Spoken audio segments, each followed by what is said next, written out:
Welcome to the Natural History Museum.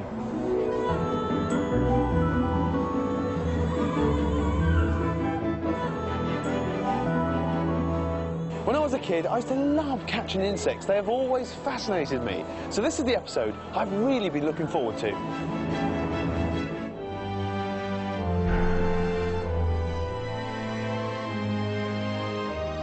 This time, the team are in the museum and out in the countryside, facing their phobias and encountering the wonder of all that creeps and crawls. To me, they're the most fascinating creatures on Earth, and I can't wait to get my hands on some of the 28 million weird and wonderful insects they keep right here in the Natural History Museum, the Museum of Life.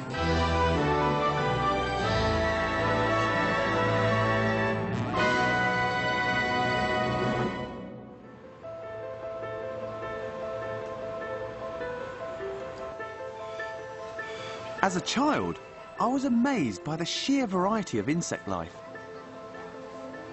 Nobody knows exactly how many insect species there are in the world, but current estimates suggest they could represent up to 80% of all species on Earth. That's a huge challenge to collectors, but all collections have to start somewhere.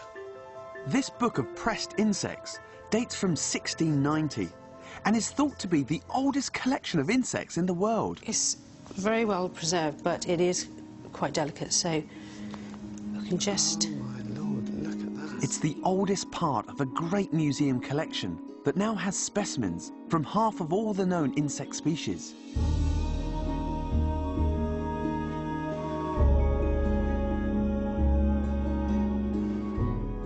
Scientists now believe that collecting and studying insects is central to our ability to understand and conserve the health of the planet.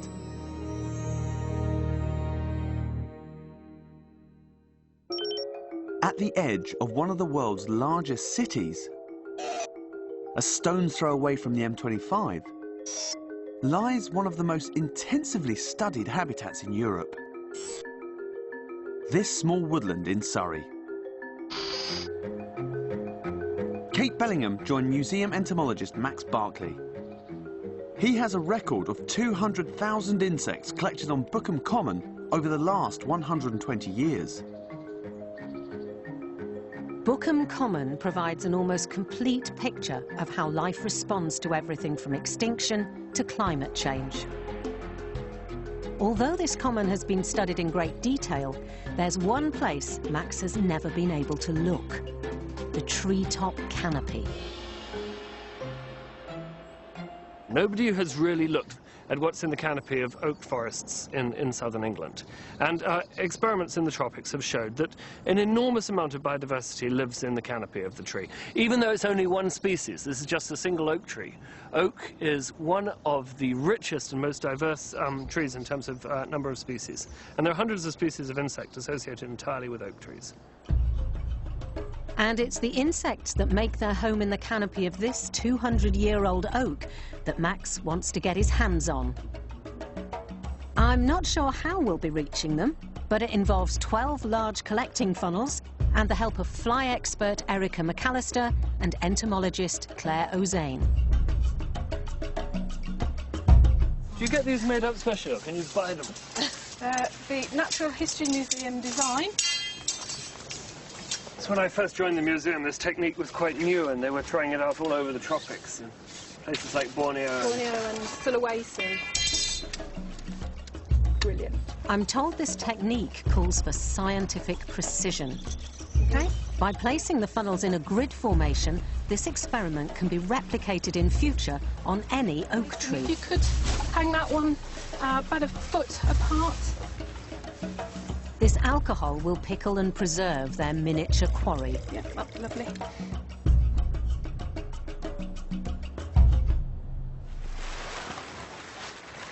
Now it's over to Claire, expert in a technique they call tree misting. Our colleague Claire has brought a device called a mister, which is going to blow a chemical up into the tree. A fine mist of pesticide will swiftly dispatch the insects. The protective suit is a precaution, even though the substance is biodegradable and harmless to birds and mammals. It's the latest technology in entomology. Max has been waiting for this moment for years. I've been coming to this common since 1995. We've always been aware that this is something that's never been done, and my old friend Ian Menzies, whose collection we now have, he's been coming here since the 50s. And we used to talk about doing this, and unfortunately he didn't live long enough to see it, but I'm glad that we're going to get it done and fill in the final piece in the jigsaw, really.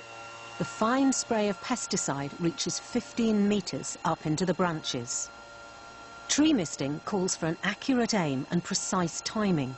The idea is to collect only a sample of the canopy insects.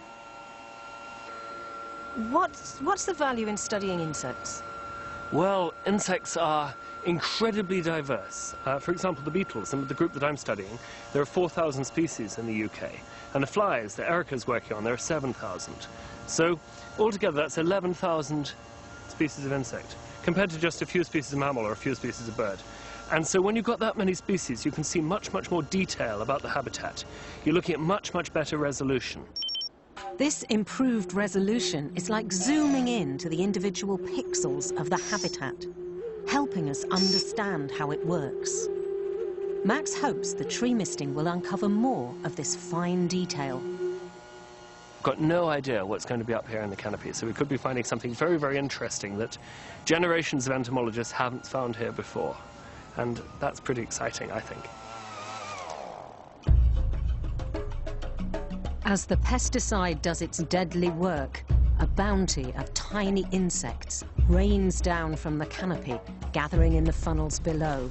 And there's no holding Max back. Well, there's a fair bit in here. Some great big bark lice. Well, this one's got a ground beetle in it. A ground beetle? Yeah, ground beetle. It's some way from the ground. It's got a snipe fly in it. Some interesting little soldier beetles in here. There are moths, there are earwigs. There's quite a lot in there. This one's really, really full. You see, that's what we call insect soup. It's only when you get it back and start sorting it out under the microscope that actually you realise that it's full of interesting things.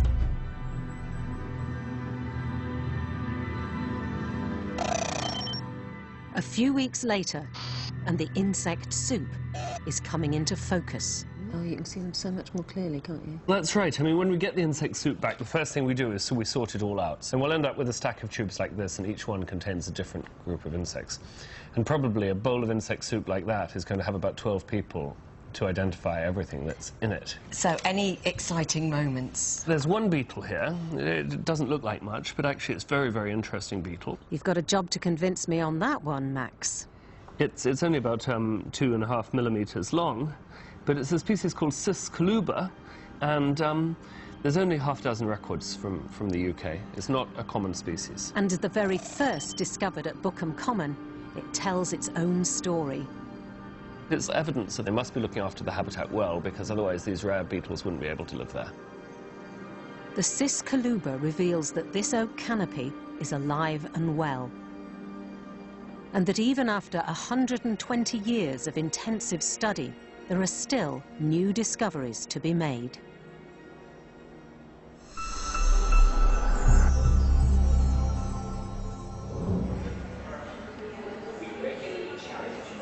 In the Natural History Museum collections, there are also discoveries waiting to be made.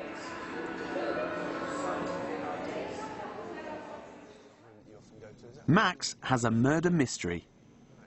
One beetle has been found in the collection that appears to have been shot. Hey, dude, I'm Jim. Hi, Heather. He's bringing it to forensic scientist Heather Bonney to see if she can solve the mystery.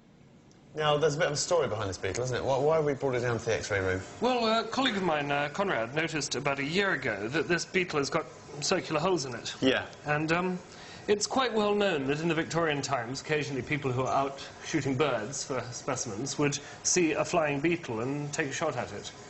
And this is a Goliath beetle. This is one of the largest beetles in the world. And they fly very high in the canopy. They're extremely difficult to collect. Now, you're a forensic scientist, aren't you? Yes. And you're used to dealing with human remains, aren't you? You know, so this is a bit different. Heather, have a look at that then. I mean, it does look like it's peppered, and the holes are perfectly round, aren't they? It does. These ones on the back look very much like entry wounds. They're certainly not exit wounds where something's come out. This one at the top, we seem to have some bending in of the outside of the beetle, which means that it's been pushed inwards. And then on the other side, we have this larger hole, which has the characteristic appearance of an exit wound. Right. So it looks like the beetle's been shot from the top. Right, so it's not that the beetle necessarily has been flying over and somebody shot it. It might have been crawling on the ground and it's been shot. It looks more that way, yeah. Wow, that's interesting. That adds something to the mix then, doesn't it? Because you say these beetles fly very high. So it's clearly been shot in the back. It's been shot in the back, yeah. But you're using techniques that you would use in, say, solving a murder or something like that. Yes. And applying it to an insect. On a beetle. Excellent. So if we X-ray this then, what will it tell us? The number of entry wounds on the beetle doesn't match the number of exit wounds. Could be explained by the fact that the beetle was open and flying at the time, so pellets may have gone straight through, but it may also indicate that there's still some pellets inside the beetle. Heather may be able to prove once and for all that the beetle was shot by X-raying it to see if the pellets are still inside.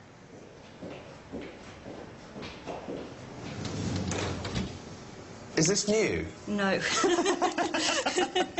Yeah, it looks pretty ancient, but obviously it does the job, so... Yeah, it is. So we switch on the machine and Wow. decide the voltage we want to use. And then I have to use my fingerprint to switch the power on. And then it sets off an alarm. And then when the alarm finishes, the X-rays go on. On the X-ray, we can see the innards of the beetle, but we can also see a small, very opaque area here, which looks like it might be some sort of metal object. So, in fact, this beetle was definitely shot, but was it shot flying or was it shot on the ground? Unfortunately, it's in a part of the beetle that doesn't move when it's flying. This area that Heather's talking about is against the leg. Yeah.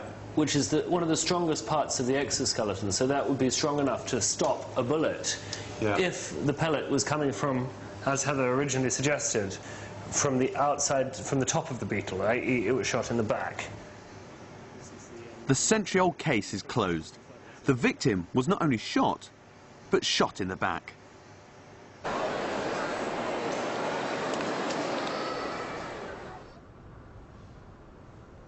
Today, collecting still goes on. The result is a vast collection that needs a vast amount of care.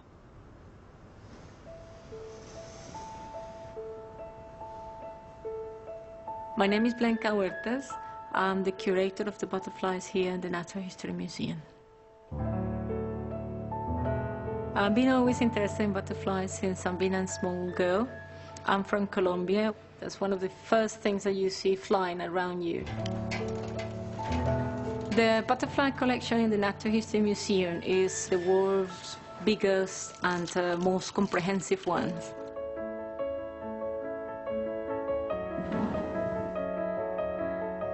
We got 90% of the species represented in every single draw in this collection. So we collect butterflies in places where no humans has been before. Once we have to hire a helicopter to help us to access to that mountain. So the helicopter came, dropped us from the height and left us for a week. This collection is impossible to replace. I've been here 5 years and there are droves that I haven't seen before.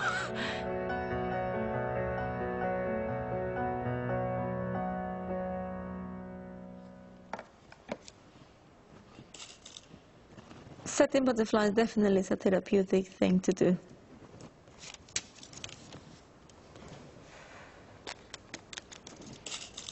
It is a dying art because not many people can do it anymore.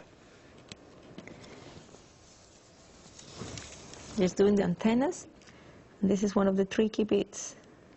So if the antenna breaks, that's a big problem because you can't fix it. Butterfly collected today will look exactly the same that someone collected 250 years ago. And there you are. This is actually has been a big challenge for me, and it's been a great responsibility to be in charge of the collection. every day you need to expand your knowledge and know every single question that people comes to. So it's a big responsibility. Still, I can manage.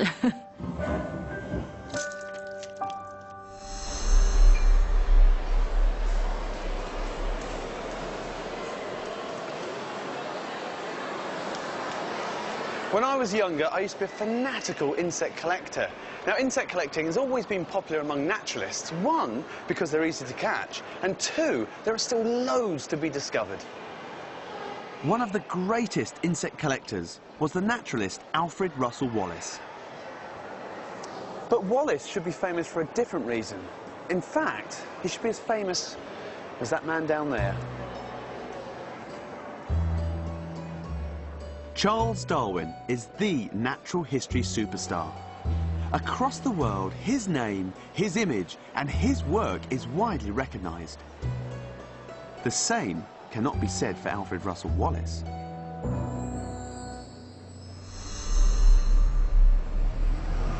Broadstone in Dorset was Wallace's final home, and if Wallace is remembered anywhere, it's going to be here. Mind if we ask you a quick question? Hello. Have you ever heard of a man called Alfred Russel Wallace? No. No. No? Never heard of him. Has he got plenty of money? He's dead now. Is he? Yeah. I'm starting to wonder if I'm even in the right place. Oh, here we are. Alfred Russel Wallace. Naturalist, scientist, explorer, writer, social campaigner, humanitarian, and then in big writing, co-discoverer of evolution by natural selection. That's it, co-discoverer of evolution by natural selection. One of the greatest scientific theories of all time was made by Charles Darwin and Alfred Russel Wallace. Here are the facts. In 1858, while suffering from malaria on a remote Indonesian island, Wallace suddenly had the idea of natural selection as the mechanism for evolutionary change. He was so excited, he immediately rushed a message to the leading naturalist of the day, Charles Darwin, asking if he'd pass his theory on if he thought it was sufficiently interesting. But what Wallace didn't know was that Darwin had exactly the same idea. So there we have it. Two towering geniuses sharing one great idea. Well, here we are back in the museum, and here's Darwin, but where's Wallace? Darwin, Darwin, Darwin, Darwin, Darwin for kids, Darwin, Darwin, Darwin, Darwin loves me. Darwin binoculars, mini jigsaw of Darwin. Even Darwin's feathery pen. That's not Darwin, that's Wallace. It's the only book in the shop about Wallace, and it's written by museum entomologist George Beccaloni, otherwise known as Wallace's Rottweiler. You don't strike me as anything like a Rottweiler. Well, kind you should say that. George believes Wallace needs a Rottweiler to give him back the recognition he deserves. While Wallace and Darwin had their great idea presented to the world jointly, Darwin was present, while Wallace was on the other side of the world in Malaysia collecting insects. By the time Wallace returned, Darwin had published the idea in his own book on the origin of species, rocketing him to international fame. I have a feeling, actually, that Darwin might have been a bit guilty about what happened in later years. And in later years, when Wallace had fallen on very hard times, Darwin was instrumental in getting Wallace a government pension. He went to enormous trouble to actually petition Gladstone and got lots of signatories to get this pension so that, you know, Wallace wouldn't have to live in poverty. So he had a conscience. Yeah. But George has ensured that Wallace isn't completely absent from the museum. Wow, and this is the rare books room. He successfully lobbied to get a piece of his hero's legacy into the collection. Wow, I could spend days in here. Yep, so here it is, the Wallace Family Archive. How fantastic. Wow, look at the colours, that's amazing.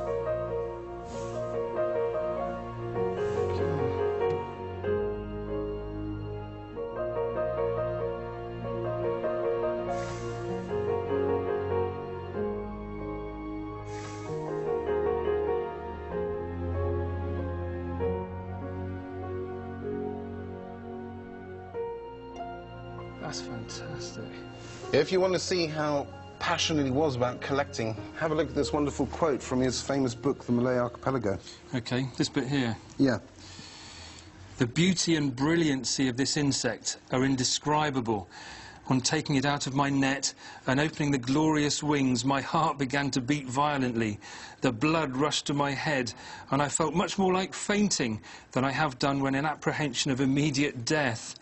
I had a headache the rest of the day. Well, he was an enthusiast, wasn't he? He certainly was, and that's fantastic. I actually have the specimen, the one described in that really? passage let's here. have a look. So this is it. I did some research and found it in our main butterfly collection. And I believe you can actually see there's fingerprints on the wings. And You're kidding, where he took it out of the net, yep, presumably? Almost certainly. Wow. And this is the original one he's talking about when he writes about it in the book? Yep. He sounds a bit melodramatic, but you can understand the excitement of being the first person to see one of these. Absolutely. And realise its significance. I definitely would have had a headache if I discovered something like that.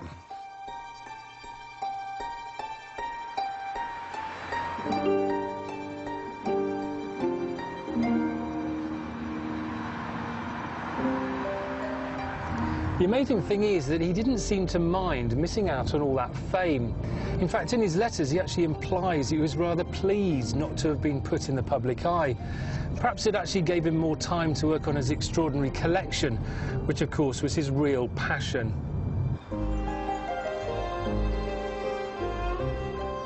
He could have been buried in Westminster Abbey next to Darwin, but his family declined. Instead, he was buried in the local graveyard here in Dorset, close to trees and countryside, and of course, his beloved insects.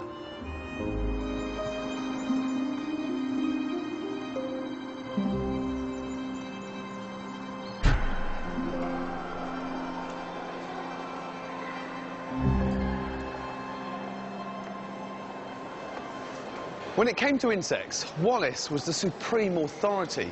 When Darwin confidently predicted the existence of a moth that nobody had ever seen before, it was Wallace who helped him work on his theory.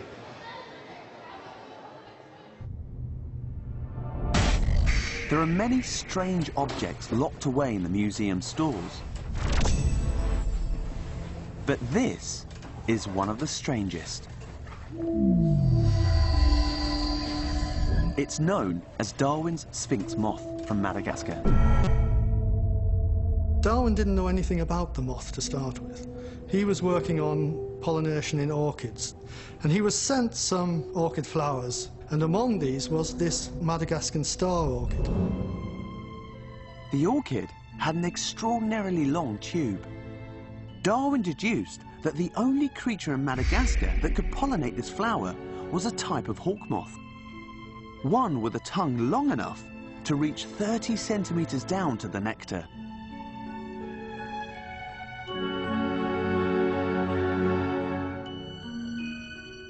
He knew of no example of a moth that had a long enough tongue to pollinate this, but he made a prediction that such a moth would one day be found. Darwin's prediction in 1862 was based on the idea that the orchid and the moth must have evolved together, and neither could exist without the other. It was only a matter of time before this hypothetical moth would be found.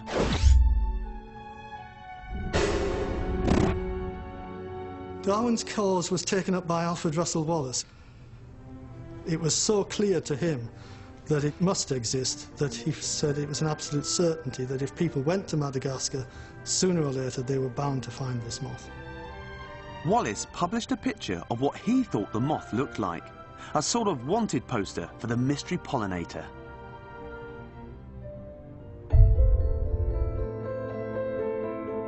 Darwin's moth was eventually found, but not until 1903, 20 years after Darwin's death.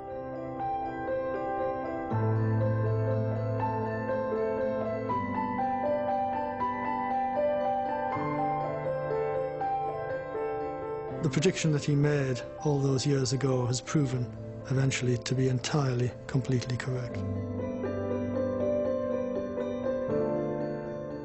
Thanks to Darwin, the moth was officially named the predicted one.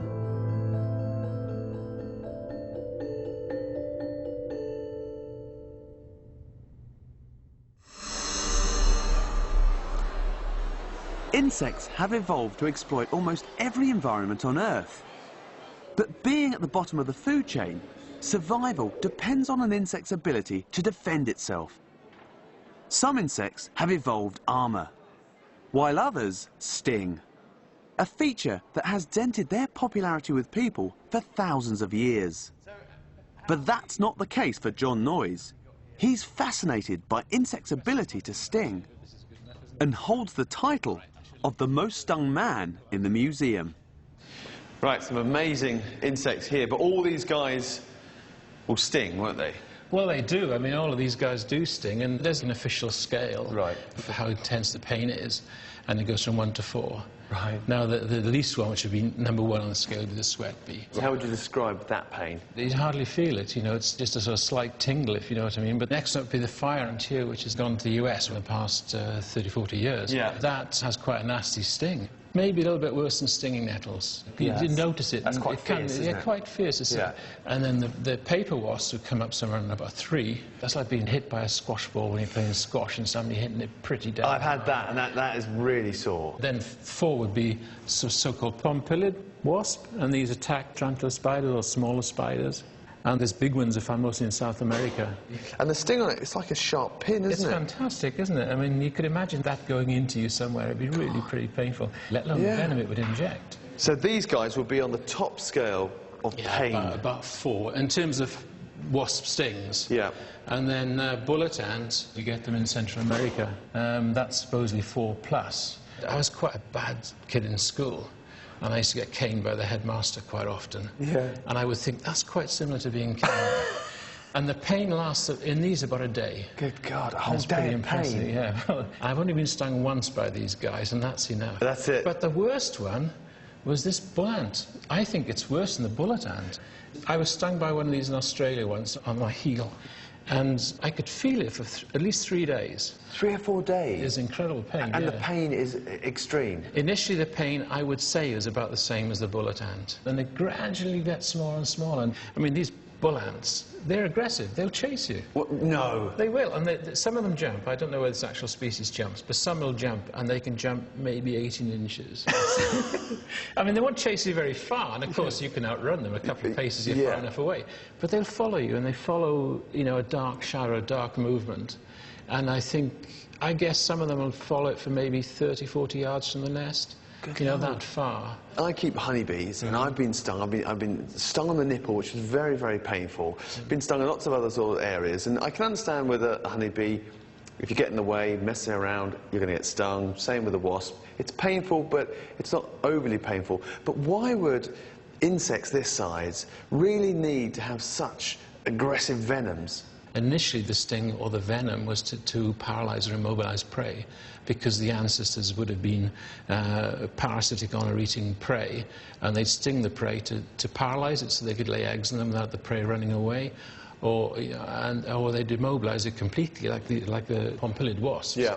Do you get entomologists who try their mettle by putting the insects on them, who can take the hardest sting? Well, I don't know any personally, but there are some. There's one chap in the States who's done it, you know, really? A chap called Phil DeVries, and he purposely got stung by various wasps and a scorpion, you know, just to find out what the pain was like. God, that's a brave man. That would be quite a good entomological drinking game, you know, are you tough enough? I suppose it would be, wouldn't it? Yes.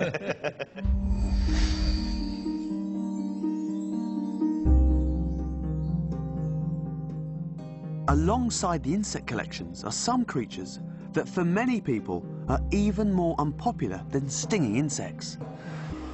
But even the ones we find hardest to love have found one fan here at the museum. My name is Jan Beccoloni. I work as the curator of arachnids and myriapods. Myriapods are things with many legs, centipedes and millipedes. Arachnids are things with 2 body parts and 8 legs. Not just spiders, but scorpions and ticks and mites and other groups like that.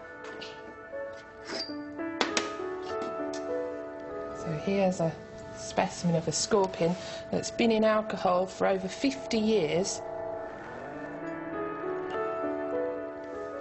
People get excited about lions and tigers being predators and how they capture their food. But for me, seeing a small predator and thinking about how that is the top of its food chain, I find very fascinating. I mean, I've had a bit of a love affair with spiders all my life, actually, and I can blame my parents for this. When my sister and I were very young, my mum always got us interested in natural history, and I always remember her showing us the little stripy black and white jumping spiders and how they were in the sunshine and how they moved and looked at you, because they've got very good eyesight. I used to come to the Natural History Museum quite regularly, and I always thought how wonderful it would be to work here, never actually realising that I would. The specimens in the collection come from all over the world, and many of them are over 100 years old. This specimen here was actually collected in 1896. Within the collection, we've got very small specimens such as mites. What we can see here is a follicle mite. They actually live in a hair follicle in people's faces, around their nose and in their eyelashes. What I find most interesting about them is the fact that they're so highly evolved to their microhabitat. So you can see that their sheath-like body actually sits into the hair follicle and the legs are over the top holding them in. They suck out the juices of the cells beneath.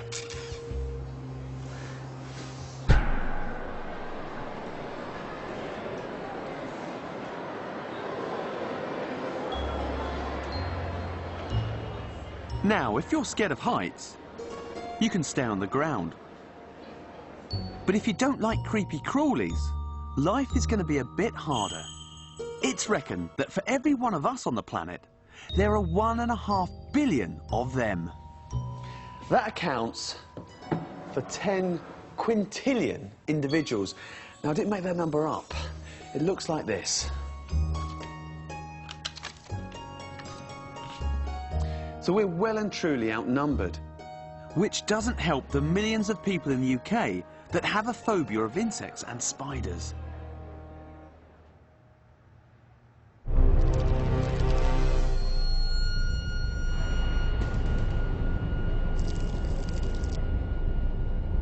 For many of us, bugs and creepy crawlies are the stuff of nightmares. But what is it about them that frightens us so much? Is it because they hang around in dark little corners, or that they're so different to us?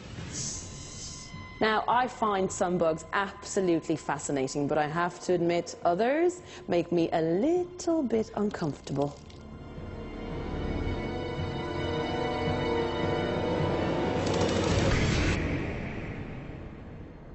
So to find out if bugs really should be feared, I've come to the Angela Marmont Centre for UK Biodiversity. Here, members of the public are encouraged to send in unusual bugs for identification, and the man who opens the Morning Post is entomologist Stuart Hine. Are you ever a bit scared about what you might find in these envelopes? Without doubt, yeah. I mean, you know, special delivery, this one, and they sometimes are. I've certainly opened jiffy bags before that had live scorpions in. Fortunately, not anything too venomous. But the latest bug scaring the British public is the false widow spider, a relative of the infamous black widow. Amongst the spiders in the UK is without doubt, you know, just about as bad as it can get, you know, in terms of spider bite. This one is believed to be a false widow spider. And is it? It isn't, no. It's a fairly common spider, one of the commonest, in fact, around our homes. It's a very similar pattern, it's a very similar shaped spider.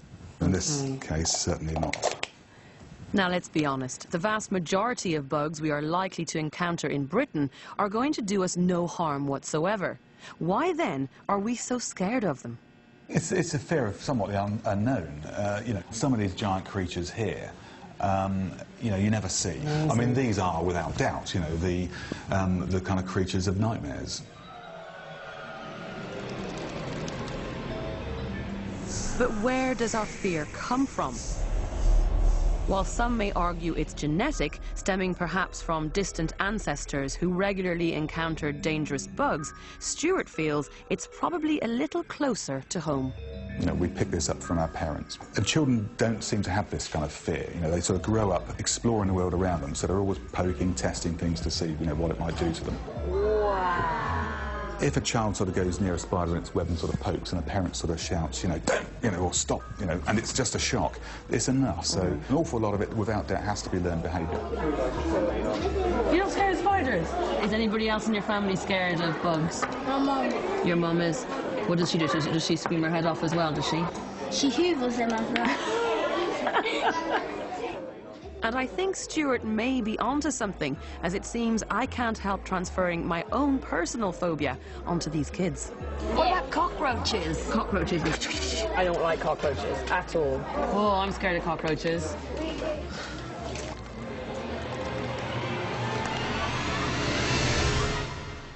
So if our fear is learned, then surely it can be unlearned. And as you may have noticed, I'm not exactly keen on cockroaches. I've reluctantly agreed to try and overcome my fears, but I've asked to be eased in gently. Whoa. Although I was thinking of something more like a butterfly, not one of the largest and most feared spiders on the planet, a red-kneed tarantula called Sarah. She uses these huge fangs to inject neurotoxin venom into her prey, but I've been told not to worry, as her handler Jen Beccaloni assures me I'll be fine. Right. Yes. Never held a tarantula in my Okay. life before, so... The key to this is no sudden movement. So what kind of signs should I look out for if she does become upset? If she were to rear back like that and she, with her fangs poised to strike, then you would know she's upset. Let's do it. So. Okay. Put your hands out flat on the table, and here we go. Ay, ay, ay. Hello, Sarah. Please don't bite me. There you go. Actually, her little legs feel really nice. Ironically, although people are more scared of these are the less harmful ones. Oh, cool. I think I'm good with tarantulas. But I believe you've got more stuff to show me, don't you? Oh, yes. My nemesis, the Madagascan hissing cockroach. When I was really young, I was wearing shorts, I was in Trinidad, and this big cockroach ran up my leg, and ever since, the scurrying and the fact that they can move fairly quickly freaks me out, I have to admit. They like to touch things, they like to feel pressure around their bodies so that they all congregate together like that. So it's a little cockroach convention going on there. Yeah, I see the convention. Now, Jan is doing her best here, but I have to admit, I'm not really listening. Easily Yeah. And it's protected. Oh, did you hear that? Did you hear like that? Did it? Come back. Sorry about that. And that's why I don't like cockroaches. So. Oh, she doesn't like you. Terrible. I tell you what, it proves the point. A learned experience like mine and mind over matter has just completely taken over. There may be one or two creepy crawlies that will never win me over. But Stuart Hine has no such problem. He appreciates them all. They're the masters of this planet, really. They do so much, and they contribute to so many elements of it. They contribute to our pollination.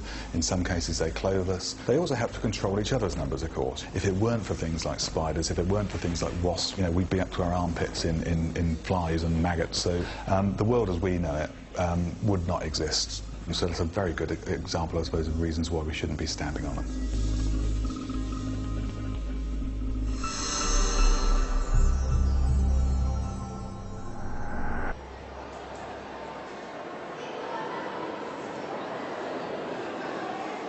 Stuart believes there's one other way that insects could prove to be useful, though personally, I'm not entirely convinced. As the population of Britain continues to grow, someday we may have to find new ways to feed ourselves. Stuart is staging a one-man campaign to persuade us that insects could be part of the answer. Hello, ladies and gentlemen. All had lunch? Yeah, so have I. Why should we eat them? What is good about them? I mean, is there anything, protein levels, fats? Absolutely. I mean, it's got, you know, they've got the three sort of, let's say, constituent parts in it. We've got protein, we've got the fats, and we've got the carbohydrates. Who would actually like to try some? Stuart's technique is to get people eating insects as quickly as possible, starting them off gently with mealworms. Very nice. There you are. Very nice. Right, what else have we got? Before moving on to something a bit more spicy. Thai green crickets. So these are crickets. And, poor things have lost most of their legs, which are the best part. I can just feel the wing going down my... Now, the next little delicacy we have here are baked ants. Now, these aren't regular ants, these are quite enormous ants. Oh, so there we go. These God, are look at the size. Leafcutter ants. Arguably more of an acquired taste, this one. A bit more chewy. He's like a lizard, isn't he?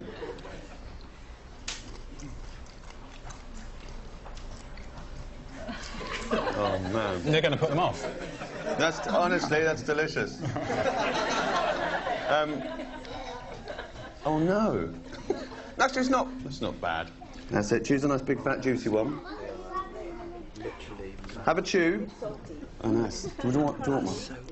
Got sauce. I quite like it. You like it? Yeah. It has a slight chocolate taste, or coffee or something. It does. Actually, no. You said, I was wondering. Yeah, you got to the soft bit there, didn't you? Yeah, not that. Yeah. Go for it. I don't want to see it flying out again. Any good? Don't really like it. Oh. It's funny, do you think that once you get over the idea of insects, the flavour is quite nice, it's acquired taste, even though I'm saying that this young lady's trying to spit her tongue out. It's going, blah, blah. The point is, this is somewhat exceptional for people to come and do this today, I guess. So, but if you go to the markets of Malaysia and Asia particularly, it's not a case of what they eat. It really is a case of what they don't eat. And the insects there in those marketplaces are absolutely dripping with great big bugs and beetles and spiders and scorpions and all sorts of things. But of course, you do get these giants. Now, who's still hungry? So, we're going to get a volunteer to eat this now. If we have... No, I'm joking. I'm joking. You're going, oh, guy might go and see the Darwin Centre now. Now, that is a hissing cockroach. It's a hissing cockroach. Make it hiss.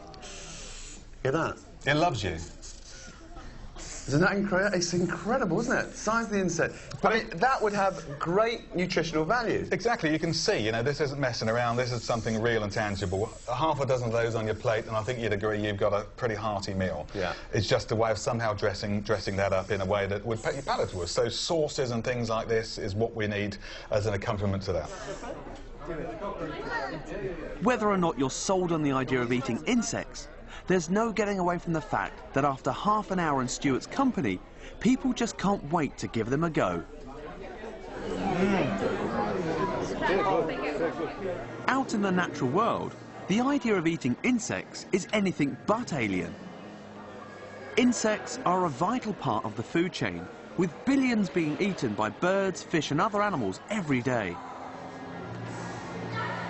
It's a fact that's providing scientists with a new insight into the health of the countryside.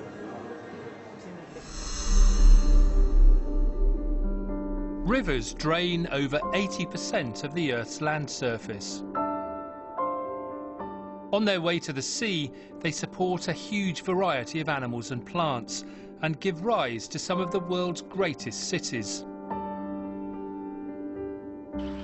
But the health of Britain's rivers is being threatened by a cocktail of pollutants, chemicals used in farming, industrial runoff and illegal dumping. With over 1,000 rivers, keeping an eye on their health is a massive task. The Natural History Museum is backing an inspired project to monitor and safeguard the health of Britain's rivers. And to do that, they've got the help of an army of volunteers, people who know the rivers probably better than anyone. Britain's anglers. This stretch of the Monnow River in Herefordshire looks pristine. Ugh, I'm all tangled up. But the anglers here are being taught how to read the warning signs below the water's surface. This is a caddisfly, a cased caddis. I've gone back to school with a group of local anglers who are finding out it's not fish but river flies that are the key. Head teacher for the day is museum research entomologist Steve Brooks. Although actually I hope some of you will take it a little bit further than this and get interested in the insects in themselves. Maybe you'll even spend more time looking at the insects than fishing. These larvae are the first things to be hit when the river is polluted. Fewer larvae means fewer fish, and that of course means unhappy fishermen. Well, anglers have got a vested interest in the rivers. They spend a lot of money on their kit, and they spend a lot of money on their licence fees. And so if the fishing isn't any good, they want to know why. And they're on the river a lot as well. They spend about half their lives on the river, so they're ideal for having a look at what insects are there and working out what the water quality is like. With larvae identification school over, it's down to the banks of the Monnow for the next lesson. I haven't worn waders for ages. Our quarry, the riverfly larvae, are found nestling amongst the rocks on the riverbed. To count their numbers, I need to master the subtle art of kick sampling. Right, this looks quite a good place to take a sample. There's a good strong current. Yeah, that's ideal. So put the net down and then literally just displace the stone. So we're going to take a 3-minute kick sample. So you need to time me while I'm doing the kicking. Ready? Okay, go. Okay. So I just dislodge the stones. So why is it 3 minutes? It's just to standardise the sampling so that everybody's doing the same amount of effort. So I don't know if you have a go now. Yeah, got sure. an idea. So right.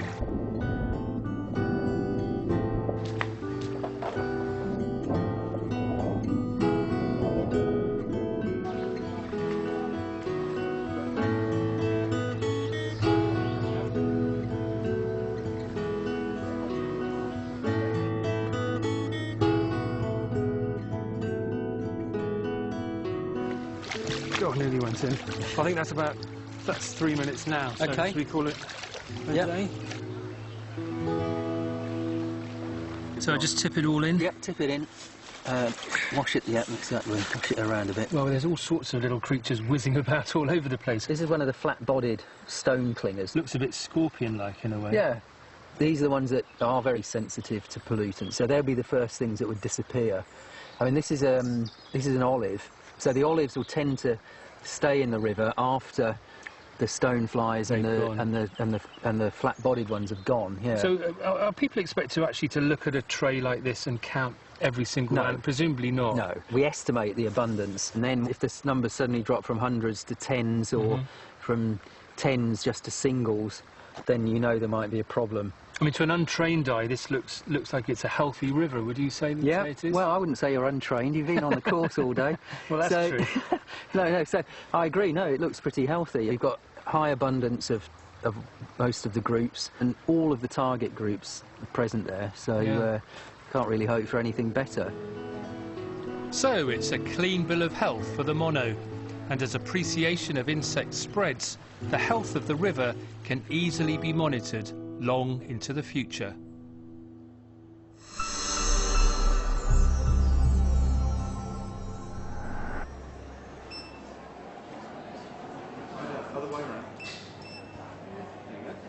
The fact is that insects are useful in a huge range of ways. They're a key part of the global food chain. They're pollinators, and they're the world's cleaner-uppers. And it's this last role that's now being put to good use behind the scenes at the museum. Now look at the size of this beast. It's incredible. Now you can imagine how you'd go about cleaning up a skeleton this size. But how on earth would you go about cleaning up such a tiny skeleton like this? It's a job that falls to a team known as the smallest workers in the museum. And they don't find anything grisly about the job at all. Hi, Patrick. Oh, hello, Jimmy. Hey, good to see you. Good to see you too. Right, where are these insects? Patrick Campbell is the man in charge. Oh, my God, look. So we've got a big perch in here, which they've actually cleaned. And you can see them all scurrying around there. The adults are the darker ones with the harder outer shell. And the larvae tend to be brown with hairs all over. They look like little furry bears, don't they? Dermestes maculatus are flesh-eating beetles, which are proving invaluable in preparing skeletons for the collection. And these are important creatures because not only for you to actually strip these skeletons right down so they're pearly white, but also in the wild, they help break down all the dead bodies of animals that have been killed or run over and put the nutrients back in the soil. So you can see how clean that they've made this perch. It only took about 3 or 4 days to get it down to that sort of level. God, do you know, I got my head a bit too close, so you need a peg on your nose, don't you, really? There is a bit of a smell, yes. A bit of a smell? Are you joking? You get used to it after a while. These cabinets aren't just boxes to keep the beetles in. Basically, you are replicating in here the perfect environment for those beetles. It's a 5-star hotel. They've got the food, they can get on with breeding, warmth, they've got bedding, moisture. There's no need to take them for walks or anything. That's great, isn't it? Fantastic. Brilliant. So we've got our dried specimen here. Yep. Okay, so what will you do with them next? I was thinking of putting that one in there. He's going to go in this cabinet A. Cabinet A.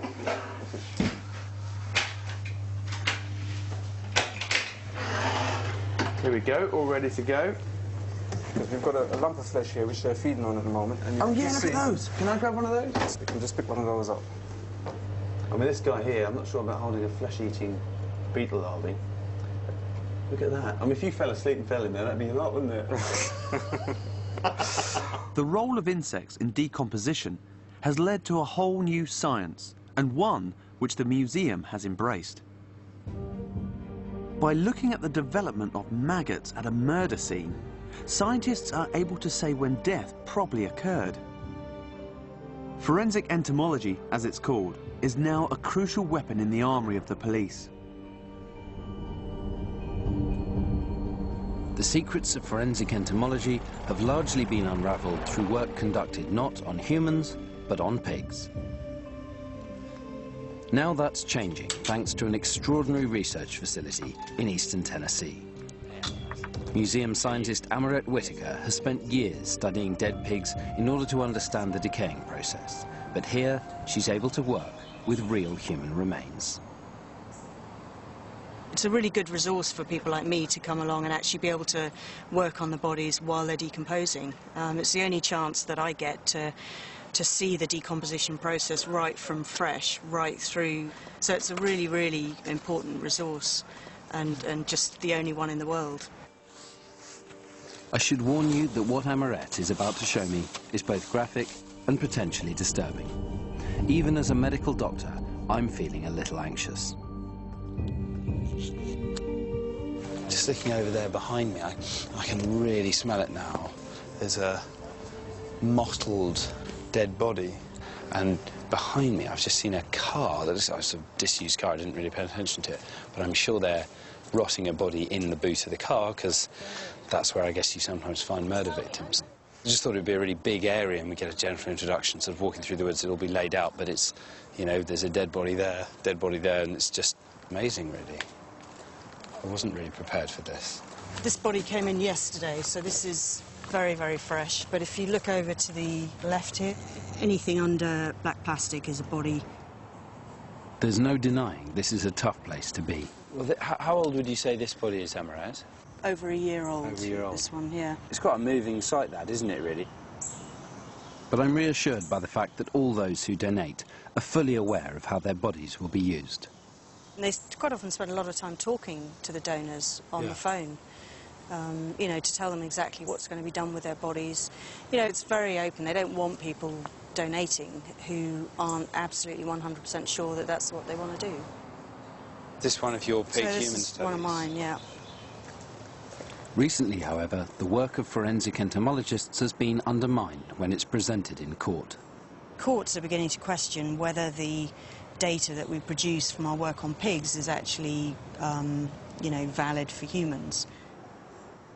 Amarette is now comparing the action of insects on pigs and donated human corpses to see if pigs really do give information that can be applied to a human crime scene.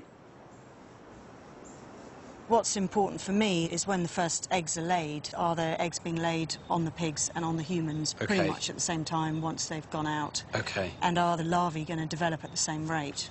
That's what I'm really interested in. I have to say, you know, I think of myself as someone with a pretty strong stomach, but that's tough, isn't it? There's no disguising that this is a grim task, but I'm inspired by the way Amarette approaches her work. I give all the bodies names just because rather than thinking of them as sort of man one, pig one. So this is Merlin, because I thought he looked like a wizard. Yeah, that feels quite appropriate. The longer I'm here, the more I'm really coming to admire the people who've donated their bodies. Amaret's way of rationalising it as a, you know, he's kind of home for insects now is rather nice. So there's a sort of confusion of things, and it's also physically extremely difficult to look at and confront. But doing it in a kind of professional, business-like way is much easier. But yeah, this is one of the harder things I've had to look at, really. Does it smell bad? It does smell, but you've accustomed to it, have you? Can't smell anything. Yeah, I'm still very grateful for my cold. I think the whole point about the forensic entomology is that the appearance is deceptive, and only by looking at the larvae can you actually say. And from what Amaret's saying, the larvae from the pig and the human, we expect to agree. So the best clock for working out the period of time between death and how you find the body is, in fact, the insects and not the general appearance. Do you find any of that hard? Yeah, do you find that a little bit hard? I do, yeah. Yeah. That's a relief. Under cross-questioning in court, it's been too easy for defence lawyers to undermine Amaret's evidence by pointing out that her research was conducted on pigs. But are you starting to see that pigs might be useful in this kind of thing? Oh, certainly, yeah. I mean, I'd be quite concerned if, you know, if the flies were landing on the humans but not on the pigs, if the pigs were like 2 days behind the humans or vice versa. But it's all looking good at the moment. Yeah, certainly from what we've seen so far, then yeah, looks like it's the right thing to do. It's really exciting. It's quite a big few days for me. Good. Yeah. Good. Well, nobody else is doing it. I mean, this is the only, you know, I'm the only person, as far as I know, who's doing this kind of work. Yeah. And it's just really good background research, not just for us at the Natural History Museum and the work that we do, but once it's published, for forensic entomologists all over the world. So, you know, this may have been tough to watch, and it's actually been really tough to be here at points.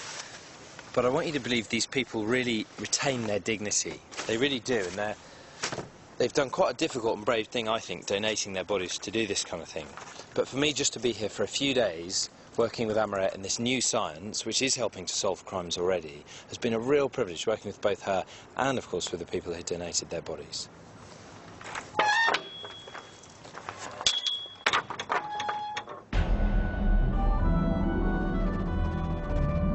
They're a crucial part of the global ecosystem. They're among the strangest and the most beautiful of creatures. Insects saw the dinosaurs come and go, and it's reckoned that there are insects that could survive the fallout from a nuclear explosion. In a world of change, we ignore them at our peril, and the kind of work that goes on here means that every day we're benefiting more and more from insects, evolution's greatest success. Next time, we unravel the secrets of the Koh-i-Noor diamond. That is absolutely spectacular. Fantastic. Get to grips with a celebrity and see how the collections are helping save a species.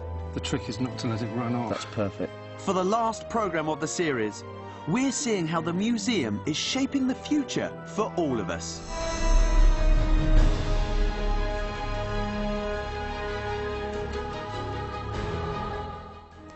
And we're back at the Museum of Life next Thursday at 8.